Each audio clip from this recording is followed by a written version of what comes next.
Ladies and gentlemen, pimps and players, boys and girls, children of all ages, you are now tuned in to the Hit Stick Happy Hour live from the 214 Lounge with yours truly, Mr. Always Making Plays. Now, I took some time last week for a little reflection. And I heard the chatter like y'all heard the chatter. D-Law talking. Cee Dee talking. Stephen A. Smith talking. Micah Parsons talking. Hell, even Jimmy Johnson talking. And the more I begin to marinate on the chatter, and I started to ponder on Micah Parsons' comments, it got me to thinking, is Micah Parsons, does he have Bobby Brown potential? Y'all stay tuned. We're going to talk about it. Let's go. Yeah!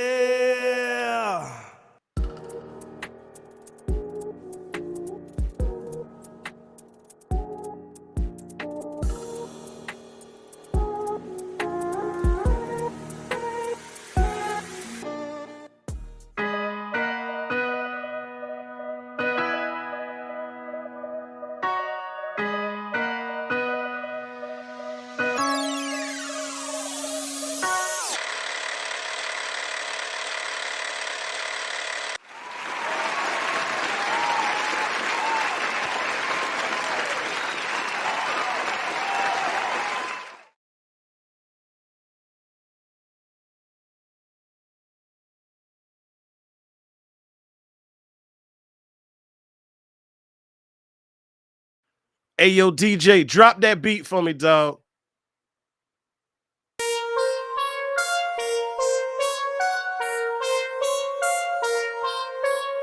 Twizzy is my producer, beat all the time. Yeah, and they know.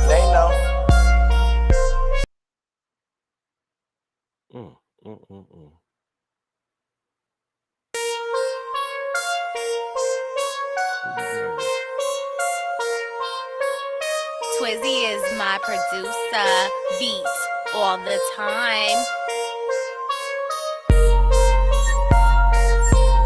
Yeah, and they know.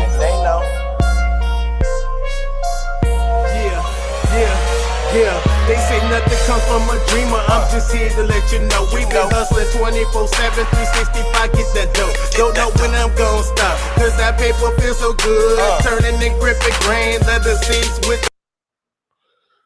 Nonetheless, Murphy's Law, hey, what can go wrong will go wrong. I don't know what's going on with my tech, but y'all keep rolling with your dog. So, as I was alluding to in the intro, we saw a lot of chatter from your Dallas Cowboys players, basically kind of, shooting some thoughts around and some reasons and excuses as to why things went the way they did, right? And so the first wrong in everything was D-Law fumbled tremendously, right? We all will agree that based off of his comments, that was not the time nor the place to discuss what it is that he felt was the reason as to why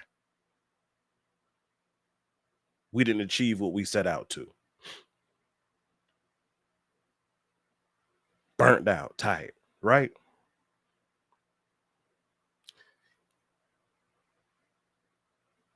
The problem that I have with it is who you did it with, the show you did it on, the stage you did it on. Nonetheless, I'm gonna charge it to the game because if you know D-Law like I know D-Law, we know he is not the best with words. That is clearly not his best attribute, right? I appreciate my dog for doing what he does on the field. He showed us a tremendous amount of effort, not only in the playoff loss to Green Bay, but he also showed it to us throughout the season. Now, fast forward, so we know Micah had a show with Stephen A. And at the conclusion of the first one, I think Stephen A. felt like he had more to expose, if you will, right? So he says, hey, we got to run this back, right? So they ran it back. Cee Dee and Micah had a conversation amongst themselves on the edge. And the conversation shifted a little bit versus Micah's first response to us after the playoffs, right? So you started to see them taking accountability. But to me, they took it a little bit too far. And I'm going to tell you why. So again, in the beginning, I said Micah Parsons has Bobby Brown potential. Now, if you know anything about the famous group New Edition, you know that they were a talented group of young men. They started out as boys. And one of the things about them is they never quite reached the pinnacle. They never touched their full potential. And a lot of it was internal. A lot of it was them not being able to get along, learning themselves, growing from boys to men, if you will. And a large portion of their internal dysfunction, if you will, was because of Bobby Brown and his demons. Now, I'm not saying Micah Parsons has Bobby Brown's demons, but Micah has his own battles with addiction. And what are you saying? What is he addicted to? In my personal opinion, Micah Parsons is addicted to the spotlight, the limelight, the talk, and the attention.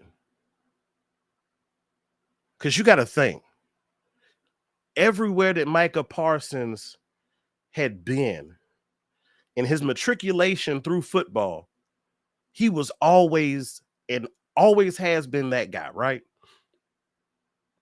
So he's always been talked about.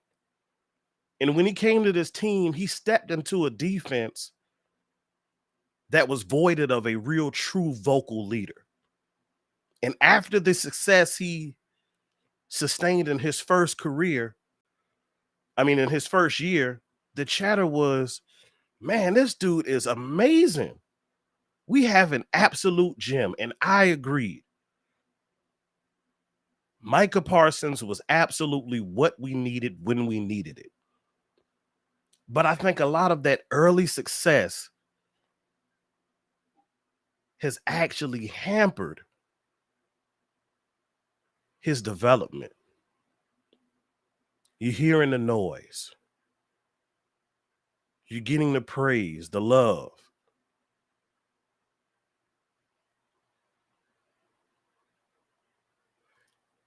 And it starts to feed the beast within inside. You start believing the hype, right? To a point to where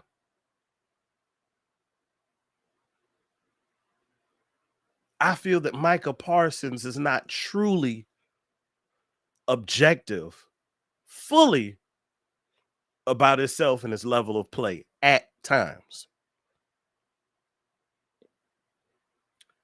So by having these addictions, it does something to your psyche, because I think we all will agree football is more up here. It's here too. But here plays a much bigger part in the physical aspect of the game.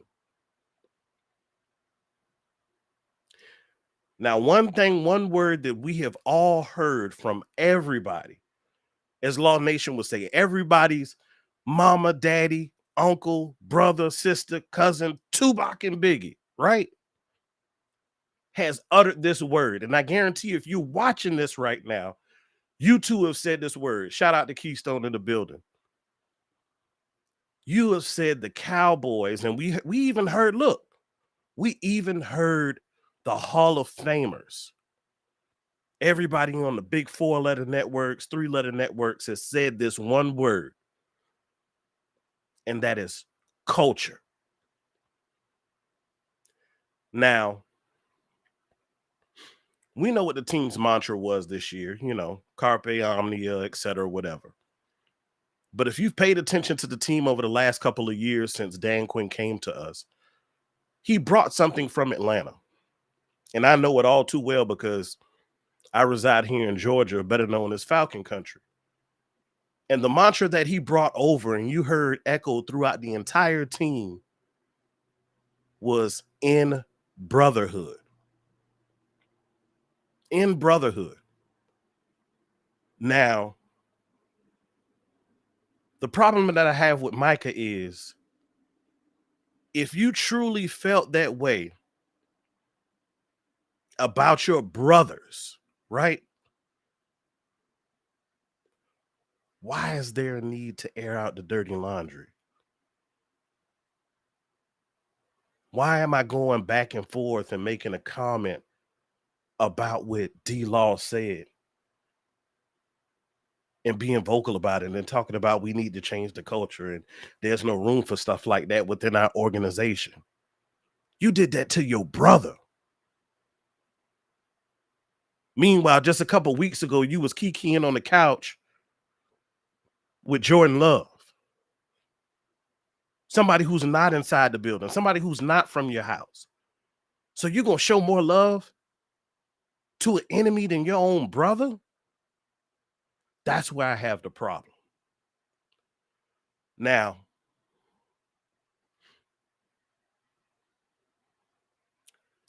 Micah is loving the attention right now, right?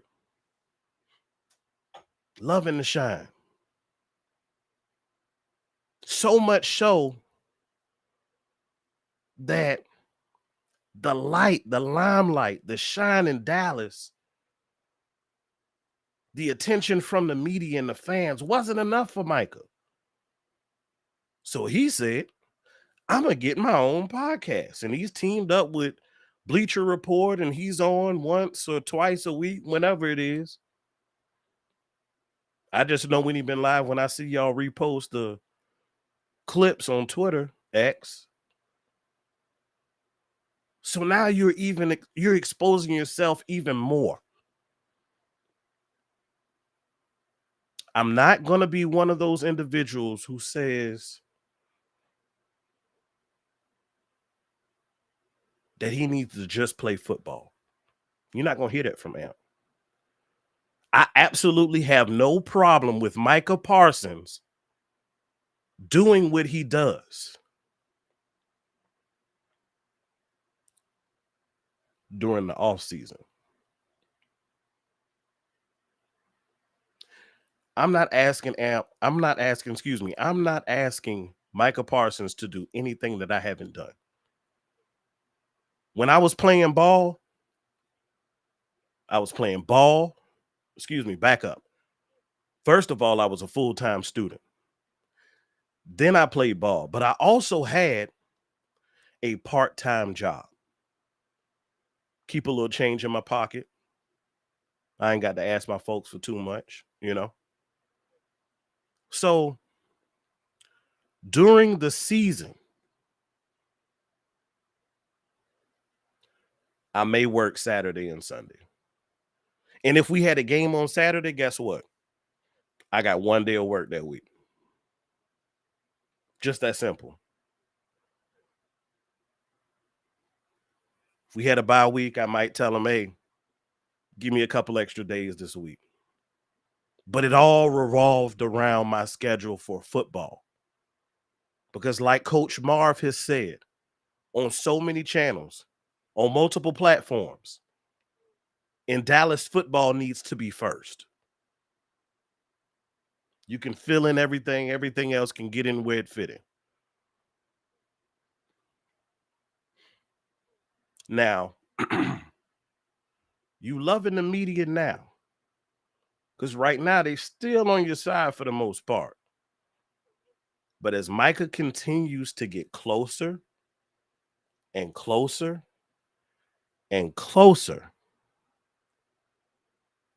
to this contract negotiation, that young man is going to witness a level of change and betrayal that he probably has never seen in his entire life. Things will go quickly from Palm Sunday to Easter Sunday real quick. He's saying right now, if I can't play for Dallas, I'll retire. Yeah, Bobby Brown. Right now you saying, I want to rock with your lady all night long. Yeah, you're saying that now. But as the words from the media get a little bit more objective, get a little bit more critical, I suspect his tune may change. Then he gonna be saying, I don't be cruel. Yeah. And as it continues and it gets worse, and then the stories start coming out about speculations of what dollar amount his contract will demand.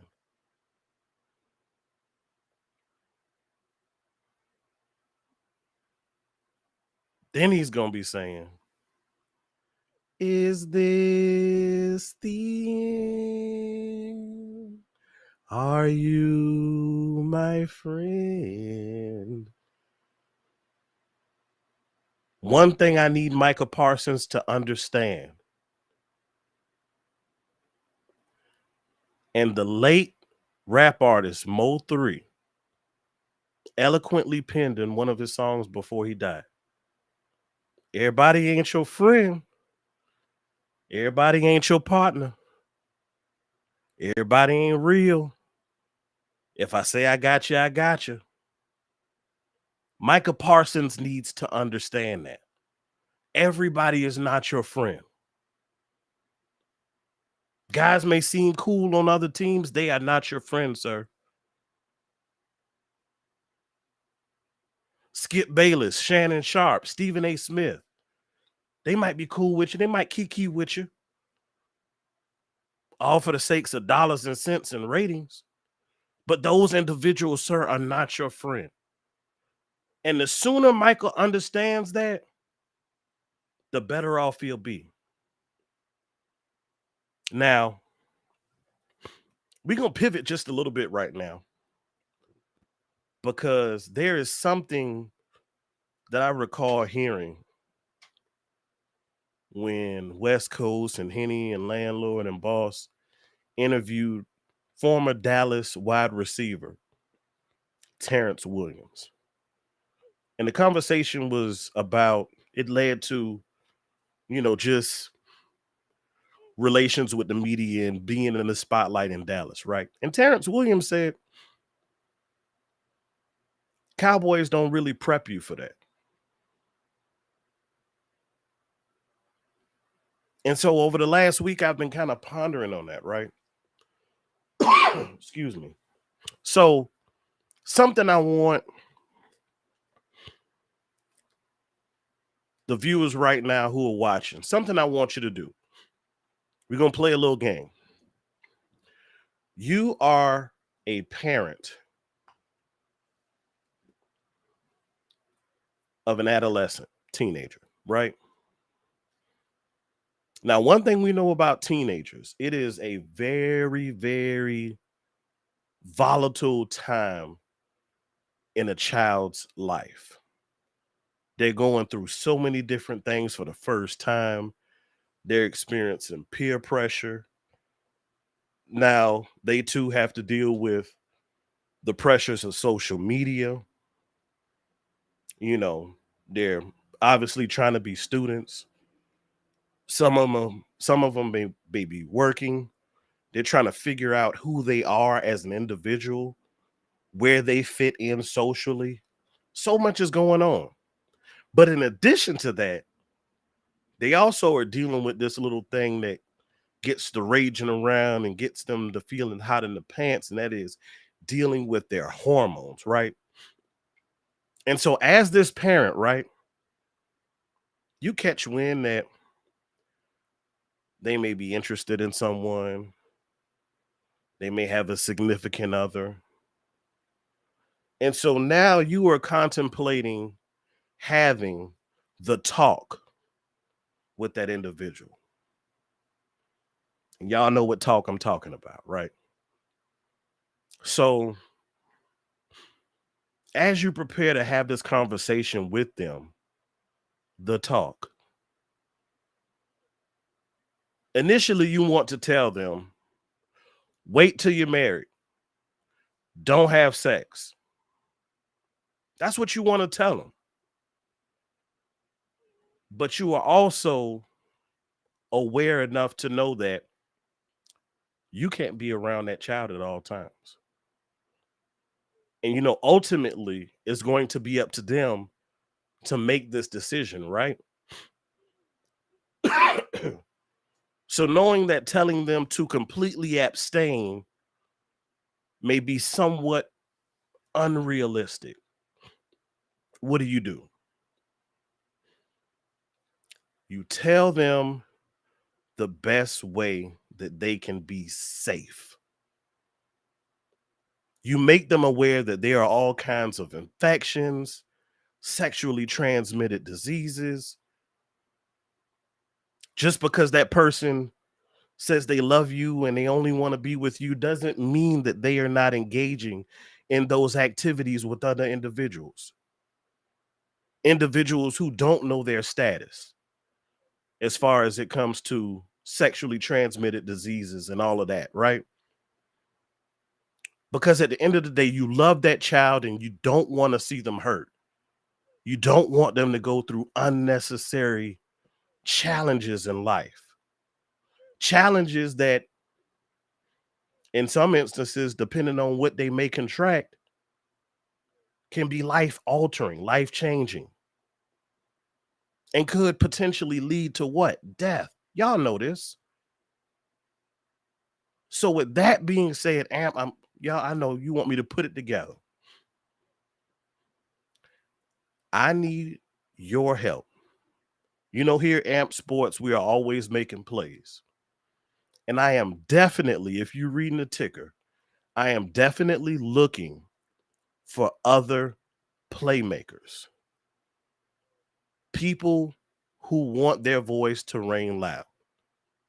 People who want to spread the message. So what is the message, Amp? I need Cowboys ownership, management, and the coaching staff to help our young players practice safe media.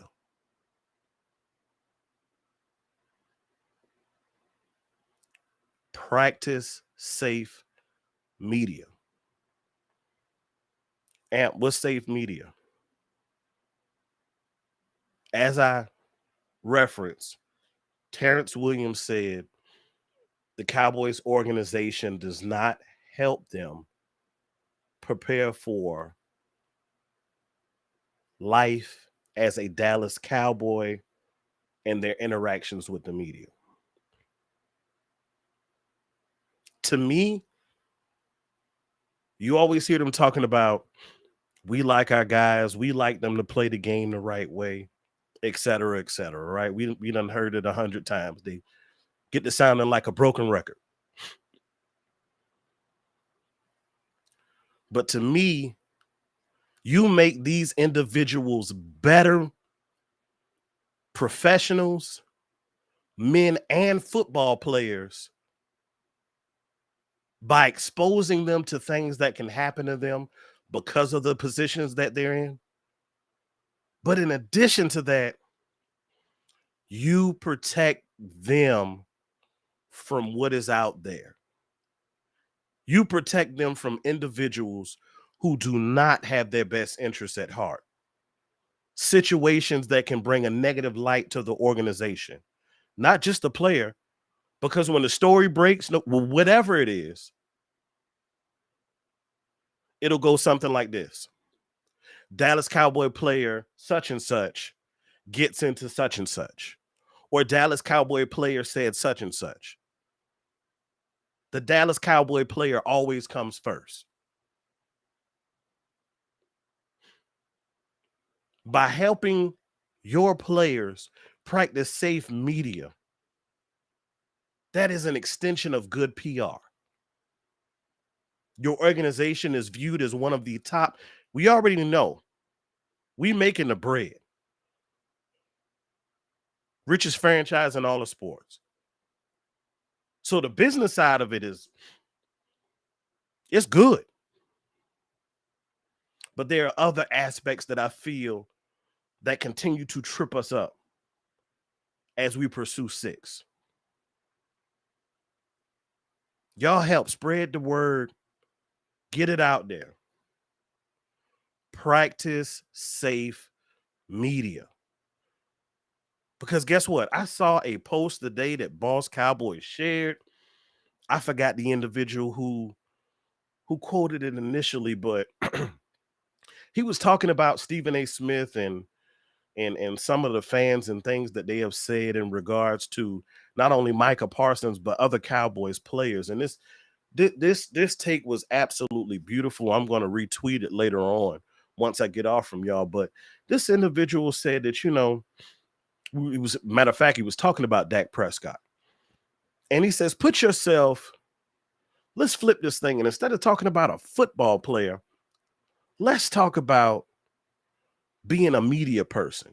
And what is the pinnacle, if you will, for being a media person or a journalist rather? And it's the Pulitzer Prize. Does Stephen A. have a Pulitzer Prize? I'll wait. Okay, cool. So you ain't got a Pulitzer Prize yet. I know you at least got a Daytime Emmy Award, right? No? Damn.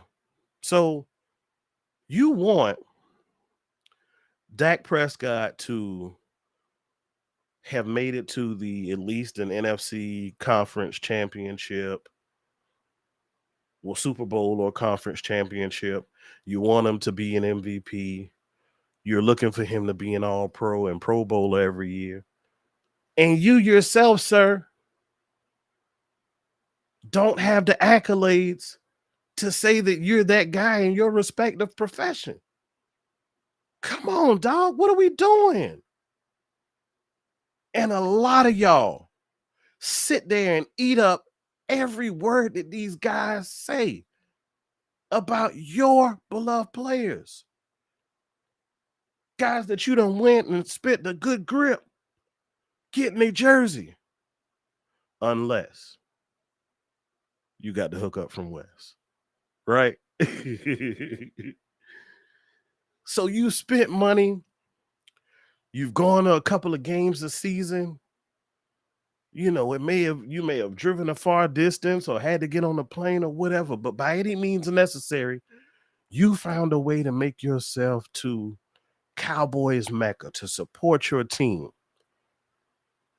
But in the same breath, you will believe what these individuals say on these 3-letter networks.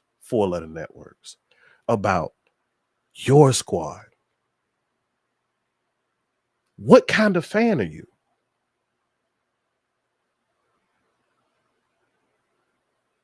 I hope you are not the type of fan who, after a playoff loss, goes to social media and starts bashing your own team, recording yourself in a video, taking your jersey off, burning it, throwing it in the garbage, saying, I'm never going to support this team anymore. I hope you're not one of them, because if you are definitely watching the wrong channel.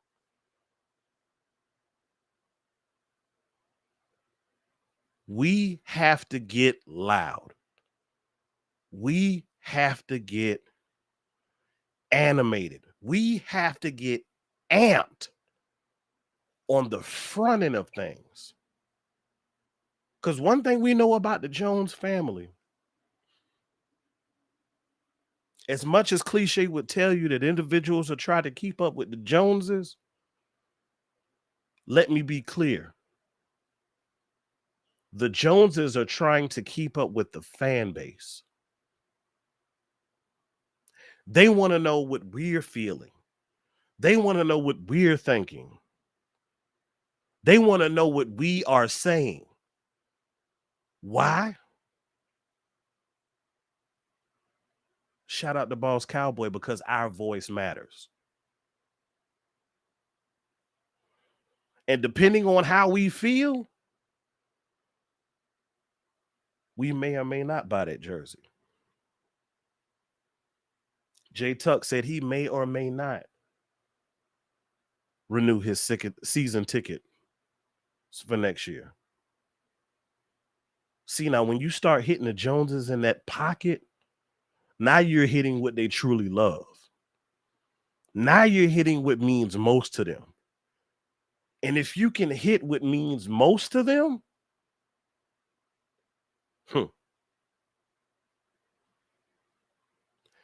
now you've got their attention. See, now they're listening. Now they're watching. And based off of the responses that come from us, if we are all on one accord saying football needs to be first, you'll make them adjust. We all been saying culture. Culture, culture, culture, culture, culture, culture, culture, culture, culture, culture.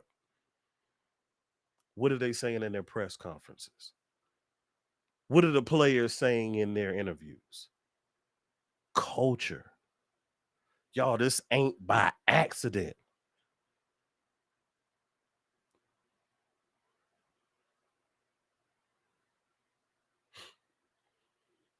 They play on our emotions.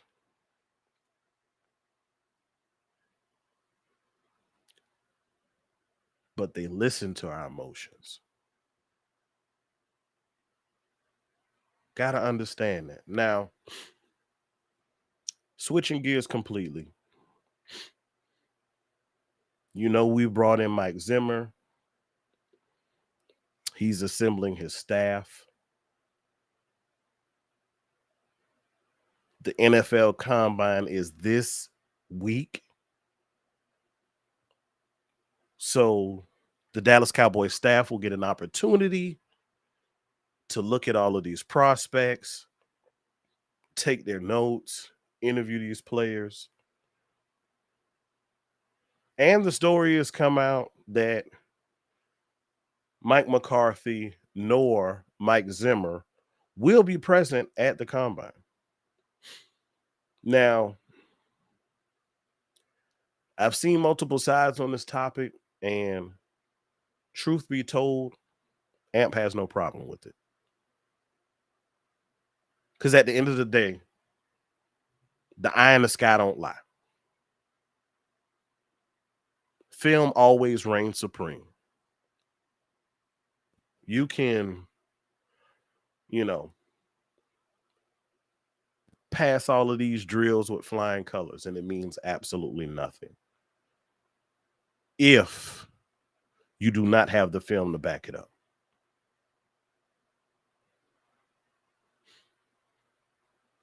The film to me gives a more complete story of the prospect. What did you do all semester? Were you taking great notes? Were you doing your very best on all the homework and classwork assignments?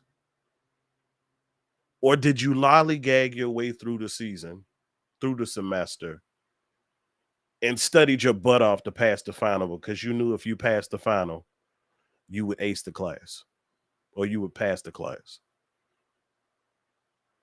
Some prospects take that approach. They might not be the best. They might not have the best film. They might not have gotten the most targets or playing time, etc., whatever. But they're going to blow you out the water at that combine. So I challenge you, be cautious when looking at these prospects. Do not put too much stock into combine numbers. Combine numbers do not, I repeat, combine numbers do not tell the entire story of what a prospect can be in the NFL.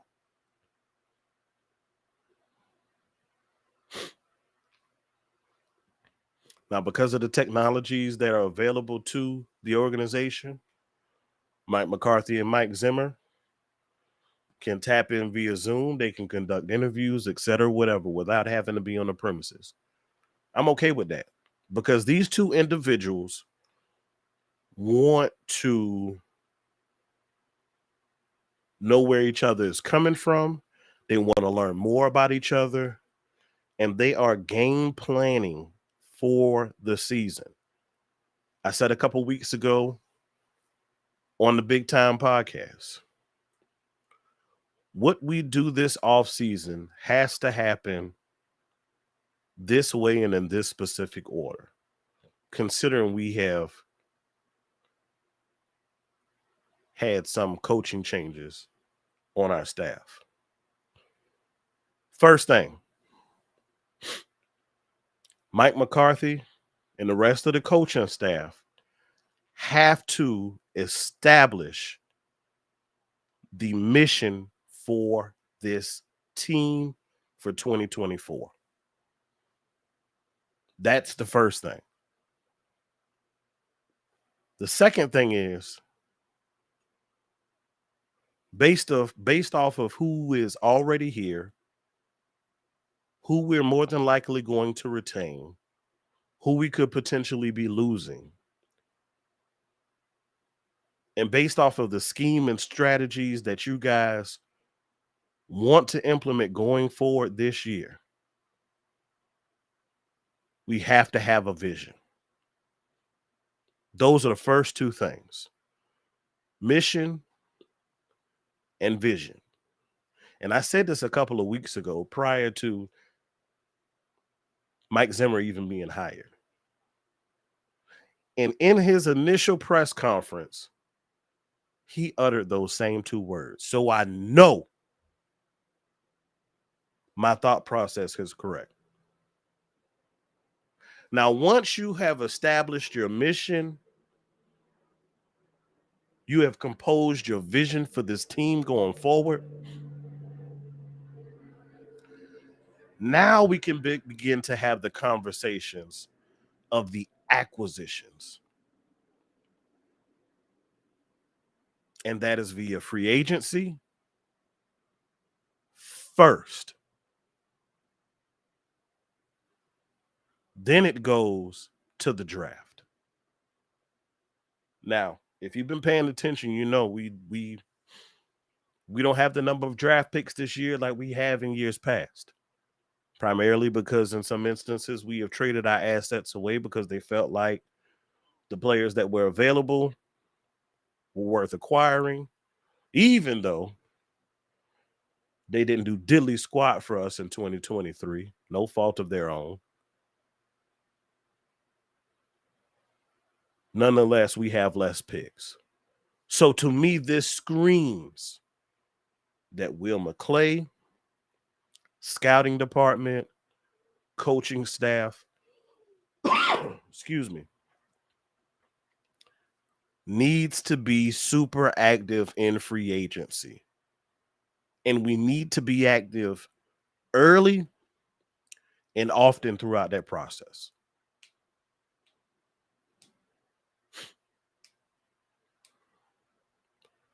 Because the more you take care of in free agency, the more proven vets you acquire,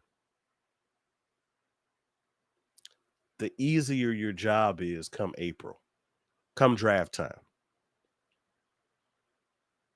So again, mission, vision, then acquisition. It has to work in that order. If we go out of order, we're going to be out of whack this season, y'all. Now, I appreciate everybody for your time. Once I get off of here, I'm not just going to be sitting down. I'm going to work. You see my clipboard behind me. I've got my calendar up underneath that. Amp is going to start scheduling out content. I'm going to start diving into looking at a lot of these prospects, going through film. I am going to record the combine numbers, but I'm going to pair that with the film so we can get a complete view, as I said, of these prospects. So, y'all, I'm excited. You know, I ain't going to gas you up, but it's no need to kill the season before it gets started. I know what's at hand. I know it's a lame duck season. I know they playing with Dak and his money. I'm aware of all of that. But the story for 2024 is yet to be written. So before you go writing off your team, pump your brakes.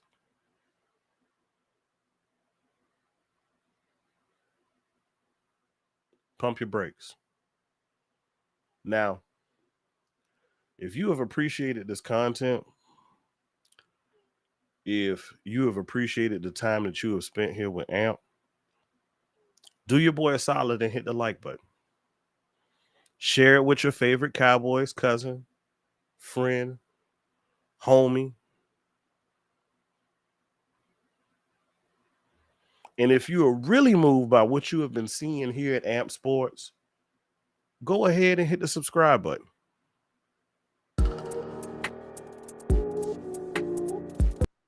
Now, as I always close, Nation, good. Never let it rest until your good becomes better and your better becomes your better. Until next time, Cowboys Nation.